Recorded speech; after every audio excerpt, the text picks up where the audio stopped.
राधे राधे प्यारे भक्तों, जय श्री हरि, जय माँ लक्ष्मी। प्यारे भक्तों, आप सभी को हमारे यूट्यूब चैनल रोहिणी ज्ञान में हार्दिक स्वागत है। प्यारे भक्तों, आज मैं आप सभी को सुनाने जा रही हूँ बृहस्पतिवार व्रत कथा। इस कथा को ध्यानपूर्वक सुनिएगा। गुरुवार व्रत की पूरी कथा, जिसे सुनने से मिलेगी देव बृहस्पति की कृपा। देव गुरु बृहस्पति को बुद्धि और शिक्षा का कारक माना जाता है। गुरुवार बृहस्पति देव की पूजन करने से धन, विद्या, मान सम्मान, प्रतिष्ठित और अन्य मनोवांछित फल की प्राप्ति होती है। धार्मिक ग्रंथों के अनुसार गुरुवार भगवान बृहस्पति की पूजा का विधान है। गुरुवार के दिन व्रत और कथा सुनने से घर परिवार में सुख समृद्धि बनी रहती है। तो आइए सुनते हैं गुरुवार व्रत कथा। इस कथा को ध्यानपूर्वक सुनिएगा। प्यारे भक्तों, आप सभी से रिक्वेस्ट है कि कथा सुनने से पहले लाइक और चैनल को सब्सक्राइब कर लीजिए और कमेंट में जय श्री हरि लिखना ना भूलिएगा। प्यारे भक्तों, आपकी एक लाइक, कमेंट, सब्सक्राइब हमें बहुत खुशी देती है। तो चलिए अब कथा सुनते हैं। ध्यान मंग होकर सुनिएगा। बृहस्पतिवार व्रत कथा। भारतवर्ष में एक प्रतापी और दानी राजा राज्य करता था। वह नित्य गरीबों और ब्राह्मणों की सेवा सहायता किया करता था। यह बात उसकी रानी को अच्छी नहीं लगती थी और ना ही गरीबों को दान देती, ना ही भगवान का पूजन किया करती थी और राजा को भी दान देने से मना किया करती थी। एक दिन राजा शिकार खेलने वन को चले गए थे, तो रानी और दासी अकेले महल में थी। उसी समय बृहस्पति देव साधु के वेश में राजा के महल में भिक्षा के लिए आए और भिक्षा मांगने लगे। रानी ने भिक्षा देने से इनकार कर दिया और कहा, हे साधु महाराज, मैं तो दान पुण्य से तंग आ गई हूँ। मेरा पति सारा धन लुटाते रहते हैं। मेरी इच्छा है कि हमारा धन नष्ट हो जाए, फिर ना रहेगी बांस, ना बाजेगी बांसुरी।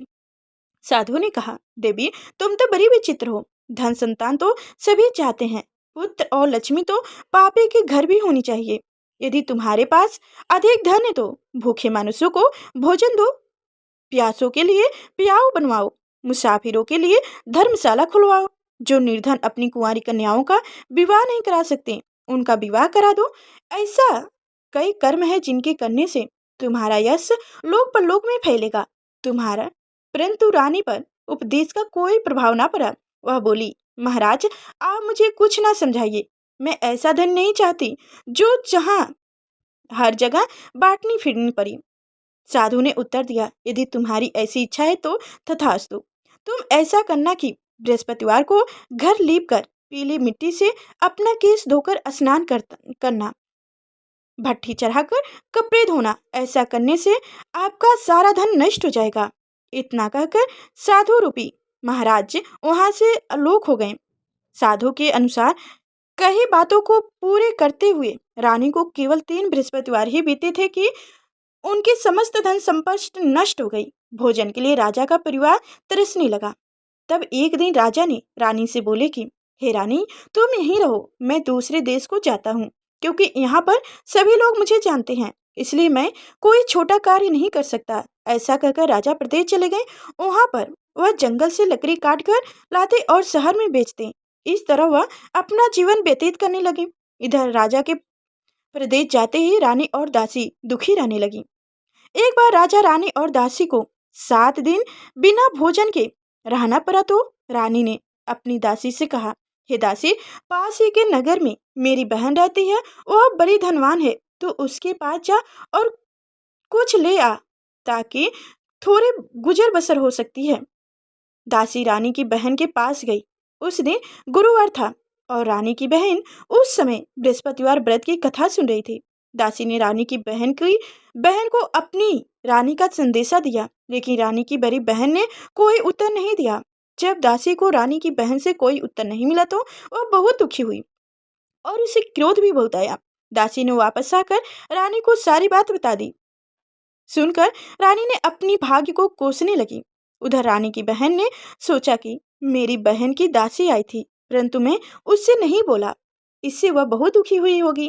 कथा सुनकर वह पूजन समाप्त करके वह अपनी बहन के घर आई और कहने लगी, हे बहन, मैं बृहस्पतिवार व्रत कर रही थी।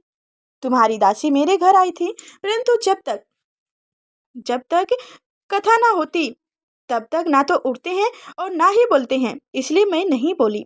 कहो दासी क्यों आई थी? रानी बोली, बहन, तुमसे क्या छुपाऊं, हमारे घर में खाने तक को अनाज नहीं था। ऐसा कहते कहते रानी की आंखों में आंसू भर आई। उसने दासी समेत पिछले 7 दिन से भूखे रहने तक की बात अपनी बहन को विस्तार से पूर्वक सुना दी। रानी की बहन बोली, देखो बहन, भगवान बृहस्पति देव सबकी मनोकामनाओं को पूरा करते हैं। देखो शायद तुम्हारे घर में अनाज रखा हो। पहले तो रानी को विश्वास नहीं हुआ, पर बहन के आग्रह करने पर उसने अपनी दासी को अंदर भेजा तो उसे सचमुच अनाज से भरा एक घड़ा मिल गया। यह देखकर दासी को बड़ी हैरानी हुई। दासी रानी से कहने लगी, हे रानी, जब हमको भोजन नहीं मिलता तो हम व्रत ही तो करते थे, इसलिए क्यों ना इनसे व्रत और कथा की विधि पूछ ली जाए, ताकि हम भी व्रत कर सकते। तब रानी ने अपने बहन से बृहस्पतिवार व्रत के बारे में पूछा। उनकी बहन ने बताया, बृहस्पतिवार के व्रत में चने की दाल और मुनक्कों से विष्णु भगवान का केले के जड़ में पूजन कर तथा दीपक जलाते हैं। व्रत कथा सुने और पीले भोजन करते हैं, इससे बृहस्पति देव प्रसन्न होते हैं। व्रत और पूजन विधि बताकर रानी की बहन अपने घर को लौट गई। 7 दिन के बाद जब गुरुवार आया तो रानी और दासी ने व्रत रखा। गुड़शाले में जाकर चना और गुड़ लाई, फिर उससे केले की जड़ तथा विष्णु भगवान का पूजन किया। तब पीला भोजन कहाँ से आए? अब पीला भोजन कहाँ से आए? रानी और दासी दोनों बहुत दुखी हुई। इस बात को लेकर दोनों बहुत दुखी हो गईं। लेकिन उसने व्रत रखा था, उन्होंने व्रत रखा था, इसलिए बृहस्पति देव उनसे प्रसन्न थे। इसलिए वो एक साधारण व्यक्ति का रूप धारण कर 2 थाली में पीला भोजन दासी को दे गए। भोजन पाकर दासी बहुत प्रसन्न हुई। रानी के साथ मिलकर दोनों भोजन ग्रहण किए। उसके बाद वो सभी गुरुवार व्रत और पूजन करने लगी। बृहस्पति भगवान की कृपा से उनके पास फिर से धन संपत्ति आ गई, परंतु रानी फिर से पहले की तरह आलस करने लगी। तब दासी बोली, देखो रानी, तुम पहले भी इसी प्रकार आलस करती थी। तुम्हें धन रखने में कष्ट होता था, इस कारण सभी धन नष्ट हो गए, और अब जब भगवान बृहस्पति की कृपा से धन मिला है तो तुम्हें फिर से आलस होता है।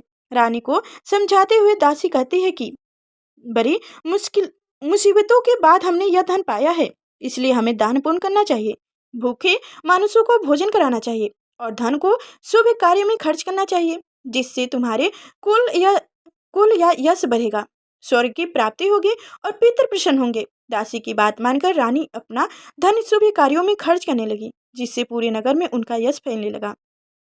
एक दिन राजा दुखी होकर जंगल में एक पेड़ के नीचे आसन जमाकर बैठ गए। वह अपनी दशा को याद करके व्याकुल होने लगे। बृहस्पतिवार का दिन था। एक उसने देखा कि निर्जन वन में एक साधु प्रकट हुए।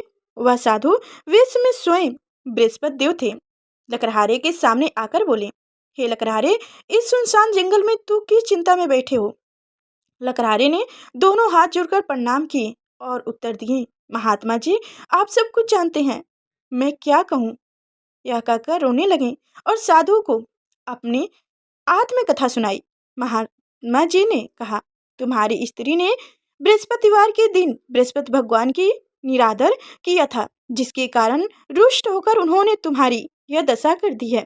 अब तुम चिंता को दूर करके मेरे कहने पर चलो तो तुम्हारे सब कष्ट दूर हो जाएंगे और भगवान पहले से भी अधिक संपत्ति देंगे। तुम बृहस्पतिवार के दिन कथा करो, कहो 2 पैसे के चने मुनक्का लाकर उनका प्रसाद बांटो और शुद्ध जल से लोटे में शक्कर डालकर अमृत तैयार करो। कथा के पश्चात अपने सारे परिवार और सुनने वालों प्रेमियों को अमृत का प्रसाद बांटकर आप भी ग्रहण करो।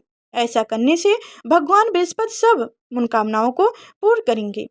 साधु के ऐसे वचन सुनकर लकड़हारे बोले, हे प्रभु, मुझे लकड़ी बेचने के पश्चात इतना पैसा नहीं मिलता जिससे भोजन के उपरांत कुछ भी बचा सकूं। मैंने रात्रि में अपनी स्त्री को व्याकुल देखा है। मेरे पास कुछ भी नहीं है जिससे मैं उसकी खबर मांग सकूं या पा सकूं। साधु ने कहा, हे लकड़हारे, तुम किसी बात की चिंता मत करो। बृहस्पतिवार के दिन तुम रोजाना की तरह लकड़ियां लेकर शहर में जाओ। तुमको रोज से दुगुना धन प्राप्त होगा, जिससे तुम भली बात भोजन कर लोगे तथा बृहस्पति देव की पूजा का सामान भी ला सकोगे। इतना कहकर साधु अंतर ध्यान हो गए। धीरे धीरे समय व्यतीत होने पर फिर वही बृहस्पतिवार का दिन आया। लकड़हारा जंगल से लकड़ी काटकर किसी शहर में बेचने गया। उसे उस दिन और दिन से अधिक पैसा मिला। राजा ने चना गुड़ आदि लाकर गुरुवार का व्रत किया। उस दिन से उनके सभी क्लेश दूर हुए। परंतु जब दूसरा बृहस्पतिवार का दिन आया तो बृहस्पतिवार का व्रत करना भूल गए। इस कारण बृहस्पति भगवान नाराज हो गए। उस दिन उस नगर के राजा ने विशाल यज्ञ का आयोजन किया तथा शहर में यह घोषणा करवा दी कि कोई भी मनुष्य अपने घर में भोजन न बनाए और आग भी न जलाए। समस्त जनता मेरे यहाँ भोजन करने आए। इस आज्ञा को जो नहीं मानेगा उसे फांसी की सजा दी जाएगी। इस तरह की घोषणा संपूर्ण नगर में करवा दी।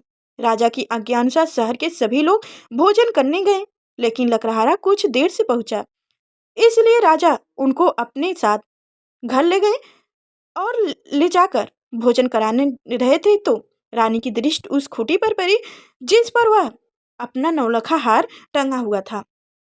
वहां पर दिखाई उस हार को दिखाई नहीं दिया। रानी ने निर्णय किया कि मेरा हार इस मानुष ने चुरा लिया है। उसी समय सिपाहियों को बुलाकर उनको कारावार में डलवा दिया। जब लकड़हारे कारागार में पड़े गए तो बहुत दुखी होकर विचार करने लगे कि ना जाने कौन से पूर्व जन्म के कुकर्म से मुझे यह दुख प्राप्त हुआ है, और उसी साधु को याद करने लगे जो कि जंगल में मिले थे। उसी समय तत्काल बृहस्पति देव साधु के रूप में प्रकट हुए और उनकी दशा को दिखाकर कहने लगे, अरे मूर्ख, तूने बृहस्पति देव की कथा नहीं कही, इस कारण तुझे दुख प्राप्त हुए हैं। अब चिंता मत करो, बृहस्पतिवार के दिन कारागार के दरवाजे पर तुझे 4 पैसे मिले पड़ेंगे, उनसे तू बृहस्पति देव की पूजन करना, तेरे सभी कष्ट दूर हो जाएंगे। बृहस्पतिवार के दिन उसे 4 पैसे मिले। लकड़हारे ने कथा कही। उसी रात्रि को बृहस्पति देव ने उस नगर के राजा को स्वप्न में कहा, हे राजा, तूने जिस आदमी को कारागार में बंद कर रखा है वह निर्दोष है, वह राजा है, उसे छोड़ दे। रानी का हार उसी खूंटी पर लटका है। अगर तू ऐसा नहीं करेगा तो मैं तेरे राज्य को नष्ट कर दूंगा। इस तरह रात्रि के स्वप्न को देखकर राजा प्रातःकाल उठा और खूंटी पर हार देखकर लकड़हारे को बुलाकर क्षमा मांगी तथा लकड़हारे को एक सुंदर वस्त्र आभूषण देकर विदा कर दिया। बृहस्पति देव की आज्ञा अनुसार लकड़हारा अपने नगर को चल दिया। राजा जब अपने नगर के निकट पहुंचा तो उसे बड़ा आश्चर्य हुआ। नगर में पहले से अधिक बाग, तालाब, कुआं तथा बहुत सी धर्मशाले आदि मंदिर बने हुए थे। राजा ने पूछा, यह किसकी बाग और धर्मशाला है? तब नगर के सब लोग कहने लगे कि यह सब रानी और दासी के कहने पर ही बने हुए हैं, उन्हीं सब का है। तो राजा को आश्चर्य हुआ अगर और गुस्सा भी बहुत आया। जब रानी ने यह खबर सुनी कि राजा आ रहे तो उन्होंने दासी से कहा कि हे दासी, देख राजा हमको कितनी बुरा हालत में छोड़ गए थे। हमारी ऐसी हालत देखकर कहीं वो द्वार से ही ना लौट जाएं, इसलिए तू दरवाजे पर खड़ी हो जा। आज्ञा अनुसार दासी दरवाजे पर खड़ी हो गई। राजा आए तो उन्हें अपने साथ लिया लाई। तब राजा ने क्रोध करके अपनी रानी से पूछने लगे कि यह धन तुम्हें कैसे प्राप्त हुआ? तब उन्होंने कहा, हमें यह सब धन बृहस्पति देव के इस व्रत के प्रभाव से प्राप्त हुआ है। राजा के निर्णय किए कि 7 रोज बाद तो सभी बृहस्पति देव का पूजन करते हैं, परंतु मैं प्रतिदिन दिन में 3 बार कहानी तथा रोज व्रत किया करूंगा। अब हर समय राजा के दुपट्टे में चने की दाल बंधी रहती तथा दिन में 3 बार कहानी कहता। एक रोज राजा ने विचार किया कि चलो अपनी बहन के यहाँ से हो आऊं। इस तरह निर्णय कर राजा घोड़े पर सवार होकर अपनी बहन के यहाँ चल दिए। मार्ग में उसने देखा कि कुछ आदमी एक मुर्दे को ले जा रहे हैं। उन्हें रोककर राजा कहने लगे, अरे भाइयों, मेरी बृहस्पति देव की कथा सुन लो। वो बोले, लो, हमारा तो आदमी मर गया है, इनको अपनी कथा की परी है। परंतु कुछ आदमी बोले, अच्छा कहो, हम तुम्हारी कथा भी सुनेंगे। राजा ने दाल निकाली और जब कथा आधी हुई तो मुर्दा हिलने लगा, और जब कथा समाप्त हुई तो राम राम करके मानुस उठकर खड़ा हो गया। आगे मार्ग में उसे एक किसान खेत में हल चलाता मिला। राजा उसे देखे और उससे बोले, अरे भाई, तुम मेरे बृहस्पति देव की कथा सुन लो। किसान बोले, जब तक मैं तेरी कथा सुनूंगा तब तक 4 हरवे जोत लूंगा। जा अपनी कथा किसी और को सुनाना। इस तरह राजा आगे चलने लगे। राजा के हटते ही बैल पिछाड़ खाकर गिर गए और किसान के पेट में बड़ी तेज से दर्द होने लगी। उसी समय उसकी माँ रोटी लेकर आई। उसने जब यह देखा तो अपने पुत्र से सब हाल पूछा और बेटे ने सभी हाल कह सुनाया।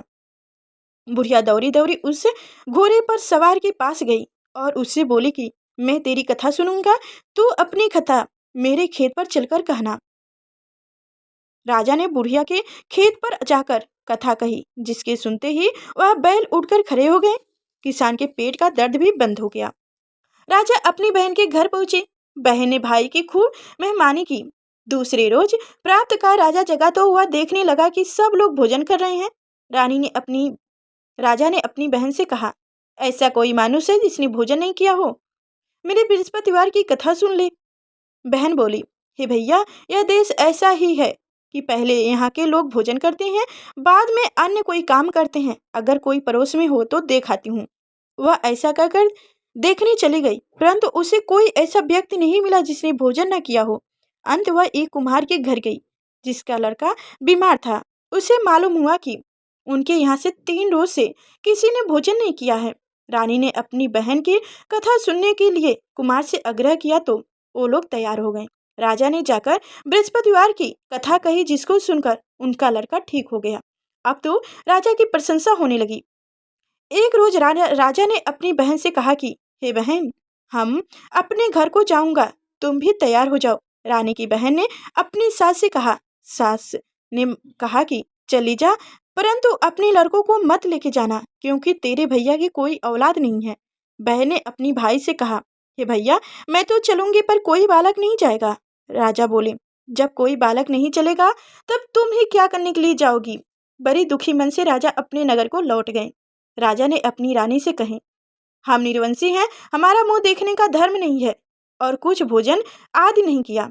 रानी बोली, हे प्रभु, बृहस्पति देव ने हमें सब कुछ दिए हैं, वो हमें औलाद भी अवश्य देंगे। उसी रात बृहस्पति देव ने राजा से स्वप्न में कहे, हे राजा, उठ, सभी सोच त्याग दे, तेरी रानी गर्भवती है। राजा की यह बात सुनकर बहुत खुशी हुई। 9वें महीने में उनके गर्भ से एक सुंदर पुत्र पैदा हुआ।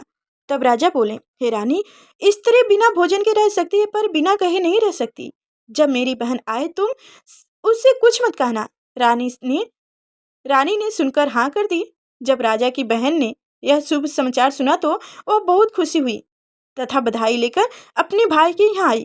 तभी रानी ने कहा, घोड़ा चढ़कर तो नहीं आई, गधा चढ़कर आई। रानी की बहन बोली, भाभी, मैं इस प्रकार ना कहती तो तुम्हें औलाद कैसे मिलती? बृहस्पति देव ऐसे ही हैं, जैसी जिनके मन में मनोकामनाएं हैं सभी को पूर्ण करते हैं। जो सदा भाव पूर्वक बृहस्पतिवार का व्रत करते हैं, वो कथा पढ़ते सुनते हैं, दूसरों को सुनाते हैं, बृहस्पति देव उनकी सभी मनोकामनाओं को पूर्ण करते हैं। भगवान बृहस्पति देव उनकी सदैव रक्षा करते हैं। संसार में जो मानुष सद्भाव से भगवान जी का पूजन व्रत सच्चे हृदय से करते हैं तो उनकी सभी मनोकामनाएं पूर्ण करते हैं। जैसी सच्ची भावना से राजा और रानी ने उनकी कथा का गुणगान किया तो उनकी सभी इच्छाएं बृहस्पति देव जी ने पूरी की थी। इसीलिए पूरी कथा सुनने के बाद प्रसाद लेकर जाना चाहिए। हृदय से उनका मनन करते हुए जय जयकार बोलना चाहिए। बोलो बृहस्पति देव की जय, भगवान विष्णु की जय। प्यारे भक्तों, आप सभी को अगर जरा से भी हमारी कथा अच्छी लगी हो तो लाइक और चैनल को सब्सक्राइब अवश्य करिएगा। आप सभी से रिक्वेस्ट है, एक बार फिर से जरूर लाइक और चैनल को सब्सक्राइब करिएगा और कमेंट में जय श्री हरि लिखना ना भूलिएगा।